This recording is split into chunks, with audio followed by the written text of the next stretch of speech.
दोस्तों आज मैं बीपीएससी क्राउन का प्रैक्टिस सेट 1 लेके आई हूँ आप लोगों के सामने।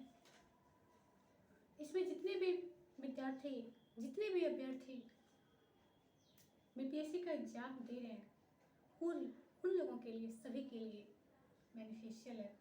तो आइए क्राउन सेट 1 का हम लोग आनंद लेते हैं। एक पहला क्वेश्चन है, सिंधु घाटी के लोग पूजा करते थे।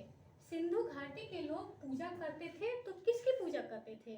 सिंधु घाटी के लोग पूजा करते थे तो पशुपति की पूजा करते थे।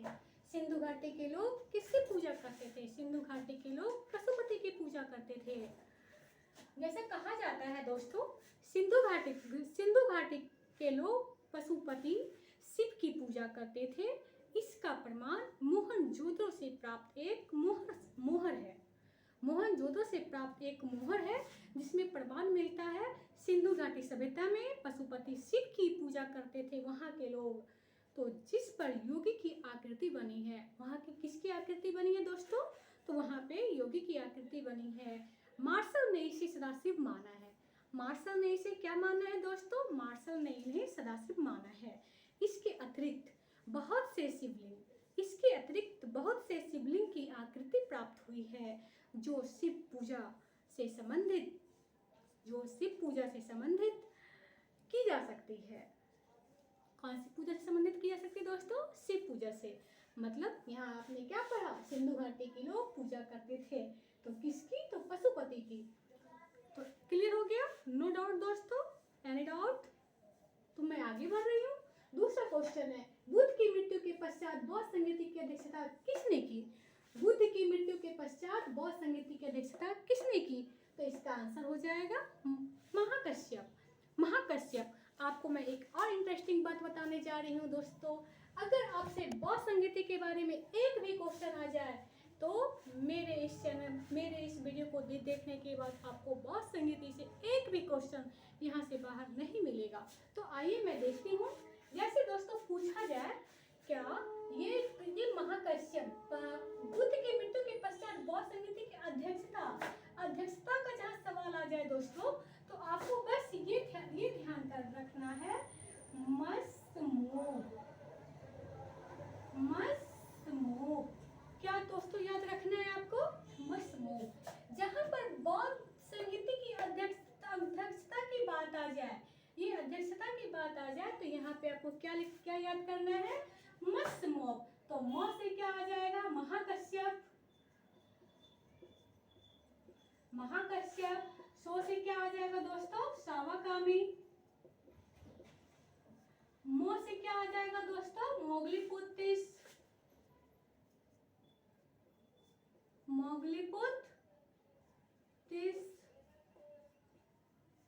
वो से क्या हो जाएगा दोस्तों?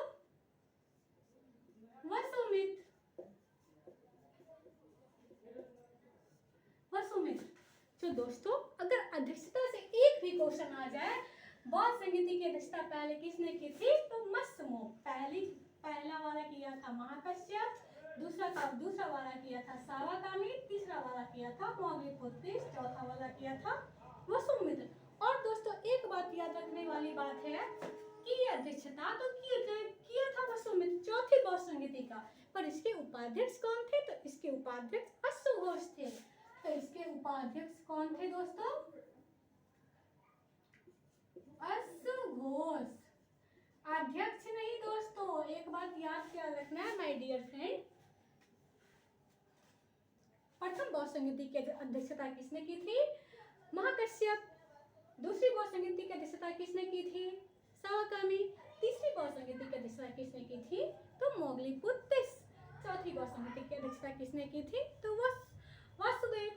अगर क्वेश्चन आ जाए, अध्यक्षता तो की कर दी थी, अध्यक्ष तो थे ये लोग, पर उपाध्यक्ष कौन थे? तो उपाध्यक्ष थे अश्वघोष। ये क्वेश्चन भी आई है दोस्तों। अगर आपके एग्जाम में आ जाए तो ये क्वेश्चन छोड़ना नहीं है। अगर आपका ये क्वेश्चन एग्जाम में आया, आपका क्वेश्चन ये छूट गया तो आपने ये मेरी वीडियो को ध्यान से नहीं देखा। तो आइए दोस्तों मैं आगे बढ़ती हूँ। उसके बाद क्या है? अगला क्वेश्चन है, बौद्ध शिक्षा का केंद्र कौन है? तो बौद्ध शिक्षा का केंद्र कौन है? तो बौद्ध शिक्षा का केंद्र कौन है? तो विक्रमशिला है। बौद्ध शिक्षा का केंद्र कौन है? तो विक्रमशिला है। तो आइए दोस्तों इसके बारे में मैं पढ़ लेती हूँ थोड़ा।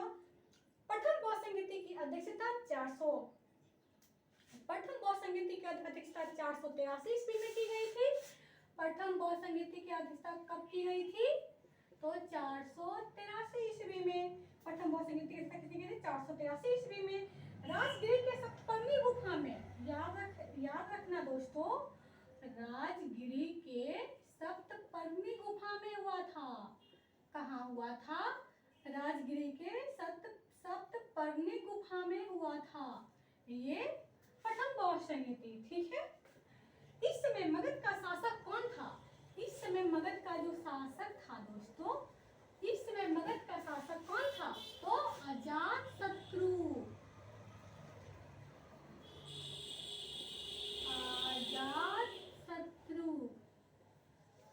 अब तो आपने दोस्तों एक बात तो याद कर ही लिया अध्यक्ष के बारे में।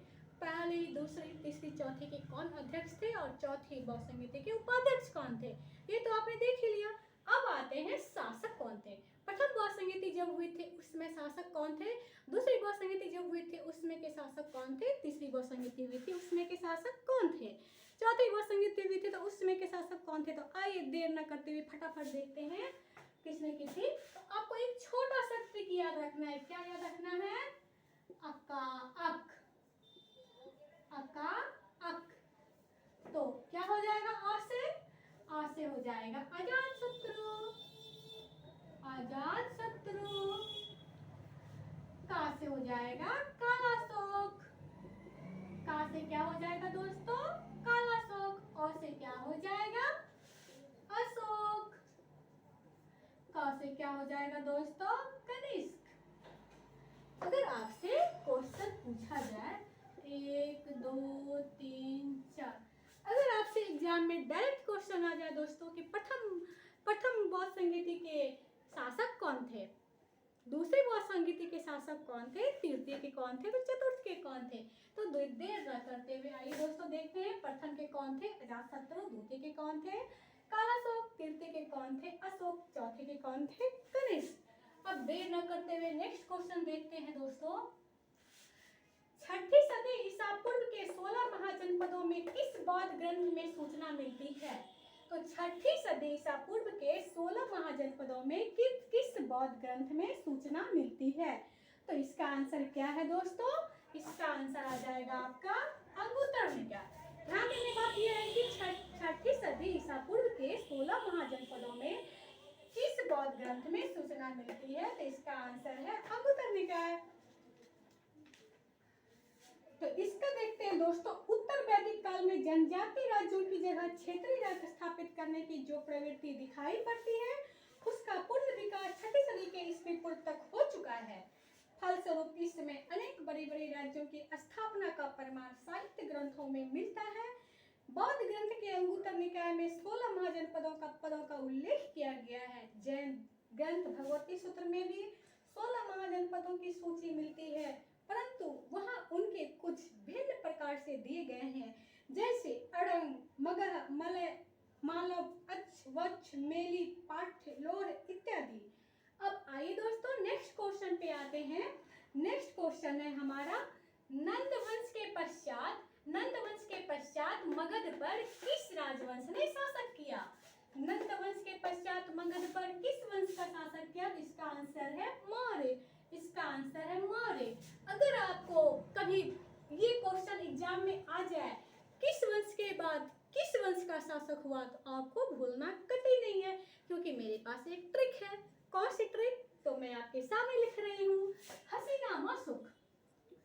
हसीना माशुक। अब आप भी सोच रहे होंगे दोस्तों ये हसीना माशुक क्या है? क्या है हसीना माशुक? सोच रहे हो ना दोस्तों, ये हसीना माशुक क्या है? ये हसीना माशुक हा हो गया, सी हो गया, ना हुआ, मा हुआ, सो हुआ, का हुआ। बस एक छोटू सा ट्रिक है हसीना माशुक। बोलिए 5 बार, हसीना माशुक, हसीना माशुक, मौसू। अब ध्यान दीजिए, हसीना मौसू कौन है? नहीं याद आता है तो बोल दीजिए हसीना मौसी। मौसी कैसी है देखने में? तो हसीन है। हसीन से कौन सा नाम आ गया? हसीना। मेरी कौन मौसी है? तो हसीना मौसी है। मैं अपने घर के बाद कौन सा घर जाऊंगी? तो मैं अपनी मौसी के घर जाऊंगी। कौन मौसी है? तो हसीना मौसी। तो आप इसमें आपको कोई परेशानी तो नहीं हुई होगी दोस्तों? हसीना मौसी के यहाँ जाना है ना आपको। तो आते हैं, कौन सा वंश किस वंश के बाद है? तो सबसे पहले आया हर्यक वंश। ह से हो गया हर्यक वंश, सी से हो गया शिशुनाग वंश, ना से हो गया नंद वंश, म से हो गया मौर्य वंश, सु से हो गया सुंग वंश, क से हो गया कण्व वंश। अब देखिए दोस्तों, number 1, number 2, number 3, number 4, number 5, number 6। अगर यहाँ पे आपका क्वेश्चन क्या है दोस्तों? क्या है दोस्तों? नंद वंश के बाद मगध पर किस राजवंश ने शासन किया? नंद वंश के बाद मगध पर किस राजवंश ने शासन किया? तो यहाँ पे कौन है? मौर्य वंश। अब यहाँ पे देखिए दोस्तों, नंद वंश के बाद कौन आया? नंद वंश के बाद मौर्य आया ना। तो अगर आपसे ये क्वेश्चन किया जाए, सबसे पहले कौन सा वंश था? तो सबसे पहले हाँ से क्या हो गया? हर्यक वंश। सी से क्या हो गया? शिशुनाग वंश। 2 नंबर पे क्या आ गया? शिशुनाग वंश। 3 नंबर पे क्या आ गया? नंद वंश। 4 नंबर पे क्या आ गया? मौर्य वंश। 5 नंबर पे क्या आ गया? शुंग वंश। 6 नंबर पे क्या आ गया? कण्व वंश। है ना मजेदार ट्रिक? ओके दोस्तों, मैं लेट ना करते हुए आगे बढ़ रही हूँ। तीर्थ यात्रा के समय सम्राट अशोक निम्न स्थानों पर आए। जब सम्राट अशोक तीर्थ यात्रा कर रहे थे, तो वो कौन कौन से स्थान पे आए थे? तो सबसे पहले आए थे गया। सबसे पहले किस पे आए थे? गया पे। उसके बाद आए थे कुशीनगर पे, उसके बाद आए थे लुम्बिनी पे, फिर आए थे कपिलवस्तु पे, फिर आए थे कुशीनगर पे, फिर आए थे श्रावस्ती पे। तो दोस्तों, यहाँ ध्यान देने वाली बात यह है, तीर्थ यात्रा के समय सम्राट अशोक निम्न स्थानों पर आए। तो कौन कौन से स्थान पे आए? लेट न करते हुए मैं आपको बता रही हूँ। पहले गया पे आए, फिर कुशीनगर पे आए, फिर लुम्बिनी पे आए, फिर कपिलवस्तु पे आए, फिर कुशीनगर पे आए, फिर श्रावस्ती पे आए। ओके, आगे बढ़ रही हूँ दोस्तों। वेंसांग की भारत में यात्रा के समय सूती कपड़ों का उत्पादन के केंद्र के लिए प्रसिद्ध नगर कौन सा था? वेंसांग की भारत में यात्रा के समय सूती कपड़ों के उत्पादन के लिए प्रसिद्ध नगर कौन सा था? तो प्रसिद्ध नगर कौन था दोस्तों? ये प्रसिद्ध नगर था मथुरा। नेक्स्ट को देखते हैं, मोढेरा का सूर्य मंदिर किस राज्य में स्थित है? मोढेरा का सूर्य मंदिर किस राज्य में स्थित है? तो इसका क्या होगा आंसर दोस्तों? मोढेरा का सूर्य मंदिर किस राज्य में स्थित है? तो इसका आंसर हो जाएगा गुजरात। इसका आंसर हो जाएगा गुजरात। गुजरात का सर्वाधिक प्रसिद्ध मंदिर मोहसाना जिले में पाटन से 30 किलोमीटर दूर पर गुजरात के सर्वाधिक प्रसिद्ध मंदिर मोहसाना जिले में, मोढेरा का जो मंदिर है दोस्तों गुजरात में है। गुजरात में कौन सा जिले में है? गुजरात के मोहसेना जिला में है। मोहसेना जिला में है दोस्तों। मोढेरा का सूर्य मंदिर गुजरात के किस राज्य में स्थित है? तो मोहसेना जिला में पाटन से 30 किलोमीटर दक्षिण की ओर। मोढेरा कहाँ पे है दोस्तों? पाटन से। मोढेरा का सूर्य मंदिर किस राज्य में स्थित है? तो गुजरात में। तो गुजरात के मोहसेना जिला में स्थित है। पाटन से 30 किलोमीटर दूरी पर है। जगह का नाम क्या है दोस्तों? पाटन। पाटन से 30 किलोमीटर दूरी पर है। पाटन से कितने किलोमीटर दूरी पर है दोस्तों? 30 किलोमीटर दूरी पर है। और ये क्या है? 30 किलोमीटर दूरी पर तो है ही ना, पर ये दक्षिण की ओर है। ये किस ओर है? ध्यान देने वाली बात है यहाँ पे दोस्तों, मोढेरा का सूर्य मंदिर किस राज्य में स्थित है? तो मोढेरा का सूर्य मंदिर गुजरात में स्थित है। गुजरात में कहाँ स्थित है? तो मौसेना जिला में स्थित है। मौसेना जिला पाटन से मौसेना जिला के पास एक स्थान है, उसका नाम पाटन है। पाटन से 30 किलोमीटर दूरी दक्षिण में आपका ये मंदिर है। कौन सा मंदिर? तो मोढेरा का सूर्य मंदिर। नेक्स्ट क्वेश्चन देखते हैं दोस्तों, मोहम्मद गौरी ने जयचंद को किस युद्ध में पराजित किया? कितना इंटरेस्टिंग क्वेश्चन है दोस्तों। मोहम्मद गौरी ने जयचंद को किस युद्ध में पराजित किया? तो चंदावड़ का युद्ध में। चंदावड़ का युद्ध कब हुआ था दोस्तों? तो 1194 ईस्वी में हुआ था। चंदावड़ का युद्ध कब हुआ था दोस्तों? तो 1194 ईस्वी में हुआ था। गौरी के आक्रमण के समय उत्तर भारत के दो शक्तिशाली राजा थे, पृथ्वीराज चौहान और जयचंद। आपसी दुश्मनी के कारण जयचंद ने तराइन युद्धों में पृथ्वीराज के विरुद्ध गौरी की सहायता की थी, लेकिन गौरी का उद्देश्य अस्पष्ट होने पर वह भारत में मुस्लिम साम्राज्य स्थापित करना चाहता है। जयचंद इसके विरुद्ध हो गया और 1194 ईस्वी के युद्ध में पराजित हो गया। इस तरह भारत में मुस्लिम राज की स्थापना का मार्ग प्रशस्त हो गया। तो क्वेश्चन आया समझ में दोस्तों, मोहम्मद गौरी ने जयचंद को किस युद्ध में पराजित किया? तो मोहम्मद गौरी ने जयचंद को चंदावड़ के युद्ध में 1194 ईस्वी में पराजित किया। नेक्स्ट क्वेश्चन है दोस्तों, अपनी शक्ति को समेकित करने के बाद बलबन ने भव्य उपाधि धारण की थी। बलबन का नाम से तो कोई अछूता नहीं होंगे दोस्तों कि बलबन थे कौन। तो आते हैं इसके इंटरेस्टिंग क्वेश्चन पे। तो अपनी शक्ति को समेकित करने के बाद बलबन ने भव्य उपाधि धारण की। तो वो भव्य उपाधि का क्या नाम था दोस्तों? तो जिल्ले इलाही। जिल्ले इलाही। बलबन ने राजत्व सिद्धांत की दो मुख्य विशेषताएं दी थी। बलबन ने राजत्व सिद्धांत की दो प्रमुख विशेषताएं दी थी। बलबन ने राजत्व सिद्धांत की दो प्रमुख विशेषताएं थी। सुल्तान का पद ईश्वर द्वारा प्रदान किया गया है। तो पहला कौन था विशेषता? सुल्तान का पद ईश्वर द्वारा प्रदान किया गया है। दूसरा क्या था? तो सुल्तान का निरंकुश होना आवश्यक है। उसने राजत्व सिद्धांत की नई व्याख्या दी तथा राजत्व नियामत एक खुदाई ईश्वर द्वारा प्रदत्त कहा तथा स्वयं को ईश्वर की छाया बताते हुए जिल्ले इलाही की उपाधि धारण की। उसके अनुसार सुल्तान का स्थान पैगंबर के पश्चात है, अतः सुल्तान को कार्य करने की प्रेरणा तथा शक्ति ईश्वर से प्राप्त होती है। इस कारण जनसाधारण या सरदारों को उनके कार्यों की आलोचना का अधिकार नहीं है। बलबन दिल्ली का प्रथम सुल्तान था जिन्होंने राजत्व संबंधी सिद्धांतों की स्थापना की। आया समझ में दोस्तों? कौन सा क्या आया समझ में दोस्तों? आपने क्या समझा? जिल्ले इलाही की उपाधि धारण की थी बलबन। वाह क्या बात है। जिल्ले इलाही की पदवी धारण की थी बलबन ने। मोहम्मद गौरी अपनी शक्ति को समेकित करने के बाद बलबन ने कौन सी भव्य उपाधि धारण की? तो जिल्ले इलाही की।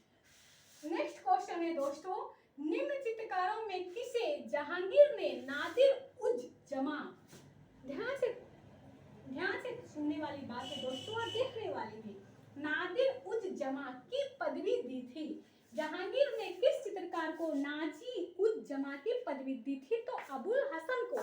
किसको दी थी दोस्तों? अबुल हसन को। नेक्स्ट क्वेश्चन है, दास्तान ए अमीर हमजा।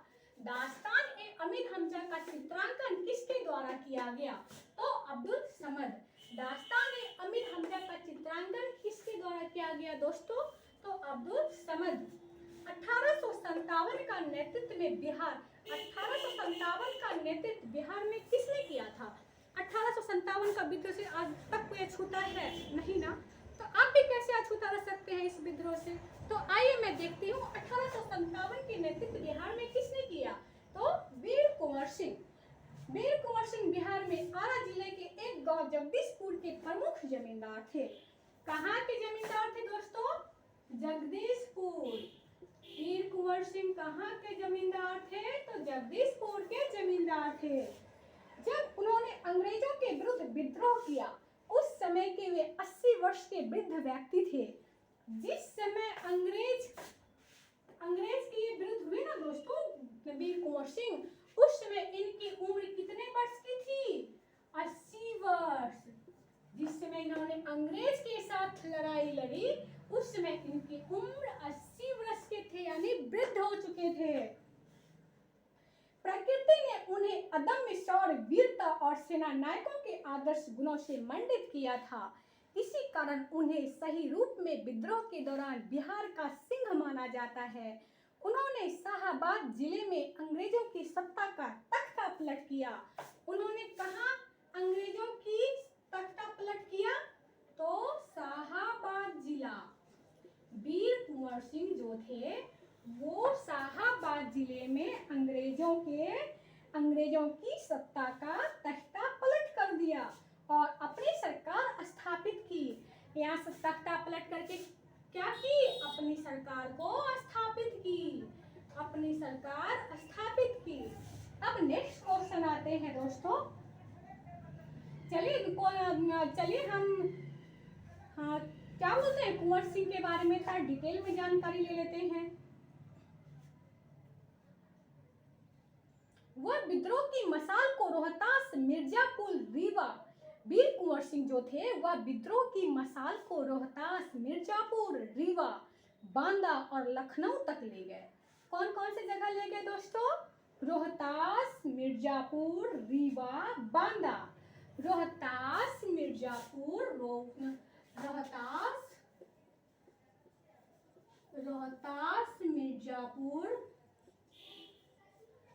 रोहतास, मिर्जापुर, बांदा, लखनऊ। वीर कुंवर सिंह रोहतास, मिर्जापुर, बांदा, लखनऊ और कहाँ पे लेके गए दोस्तों? रीवा में। कहाँ लेके दोस्तों गए? एक छूट गया था, रीवा में। रोहतास, मिर्जापुर, बांदा, लखनऊ और रीवा में वीर कुंवर सिंह क्या ले गए? वह विद्रोह की मसाल को ले गए। कहाँ कहाँ ले गए?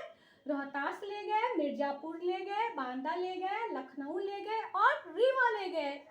कहाँ कहाँ ले गए? रोहतास ले गए, मिर्जापुर ले गए, बांदा ले गए, लखनऊ ले गए और रीवा ले गए। उसके बाद दोस्तों यहाँ तक ही नहीं, अपनी अंतिम सफलता के रूप में उन्होंने अपने गृह नगर जगदीशपुर के निकट अंग्रेजों को बुरी तरह पराजित किया। यह युद्ध में कुंवर सिंह भी बुरी तरह घायल हो गया और 26 अप्रैल 1858 को 26 अप्रैल कुंवर सिंह की मृत्यु ना दोस्तों 26 अप्रैल APRIL 26 अप्रैल कुंवर सिंह को जो मृत्यु थी ना दोस्तों, ये क्वेश्चन आता है कब मृत्यु हुई थी? 26 अप्रैल 1858 को। ये क्वेश्चन भी आई है दोस्तों। ये क्वेश्चन वीर कुंवर सिंह की मृत्यु कब हुई थी? तो 26 अप्रैल 1858 को हुई थी। तो इसके बाद दोस्तों उनकी तो मृत्यु हो गई। उनके बाद उनके भाई अमर सिंह ने दिसंबर 1858 तक अंग्रेजों के विरुद्ध संघर्ष जारी रखा। अब नेक्स्ट क्वेश्चन आते हैं दोस्तों, 1857 के विद्रोह से बिहार का कौन सा भाग अप्रभावित रहा था? 1857 का जब विद्रोह हुआ था, 1857 के विद्रोह से बिहार का कौन सा भाग अप्रभावित रहा? तो इसका राइट आंसर है दोस्तों मुंगेर। मुंगेर बिल्कुल अप्रभावित था। मुंगेर बिल्कुल अप्रभावित था। नेक्स्ट क्वेश्चन आते हैं दोस्तों, कोल विद्रोह का नेतृत्व किसने किया था? कोल विद्रोह का नेतृत्व किसने किया था? तो कोल विद्रोह का नेतृत्व बुद्ध भगत ने किया था। कोल विद्रोह का नेतृत्व किसने किया था? तो कोल विद्रोह का नेतृत्व बुद्ध भगत ने किया था।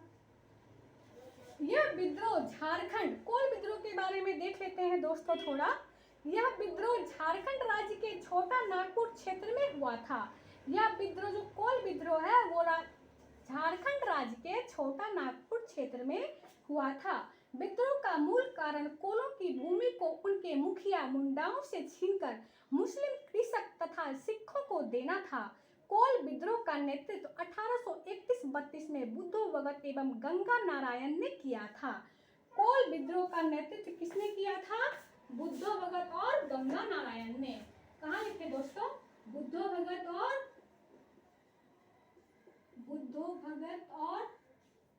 गंगा नारायण।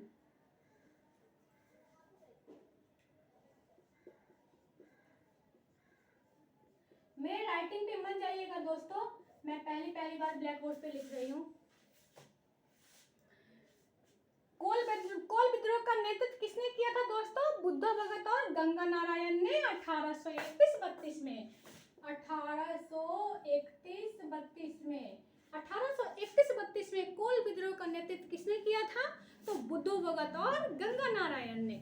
नेक्स्ट क्वेश्चन आते हैं दोस्तों, 1855 ईस्वी में संथालों ने किस अंग्रेज कमांडर को हराया? 1855 ईस्वी में अंग्रेजों ने किस कमांडर जनरल को हराया? 1855 ईस्वी में संथालों ने 1855 ईस्वी में संथालों ने किस अंग्रेज कमांडर को हराया?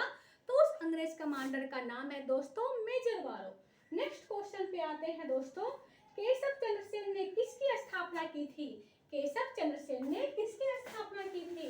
तो केशव चंद्र सेन ने tabernacle of new डिस्पेंसन, tabernacle of new डिस्पेंसन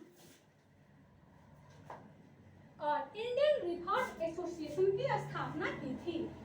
next question आते हैं दोस्तों, स्वतंत्रता संग्राम में सबसे कम आयु के शहीद कौन थे? जब हमारा स्वतंत्रता संग्राम हुआ था तो सबसे कम उम्र के शहीद कौन थे? तो सबसे कम उम्र के शहीद थे खुदीराम बोस। सबसे कम उम्र के शहीद कौन थे दोस्तों? खुदीराम बोस।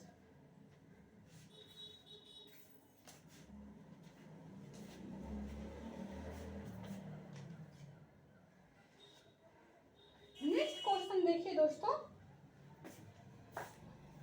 किसने नील की खेती के संबंध में चंपारण में महात्मा गांधी को आमंत्रित किया था? किसने नील की खेती के संबंध में चंपारण में महात्मा गांधी को आमंत्रित किया था? तो महात्मा गांधी को किसने आमंत्रित किया था? तो महात्मा गांधी को आमंत्रित किया था राजकुमार शुक्ल। महात्मा गांधी को किसने आमंत्रित किया था दोस्तों? राजकुमार शुक्ल। महात्मा गांधी को किसने आमंत्रित किया था दोस्तों? तो राजकुमार शुक्ल।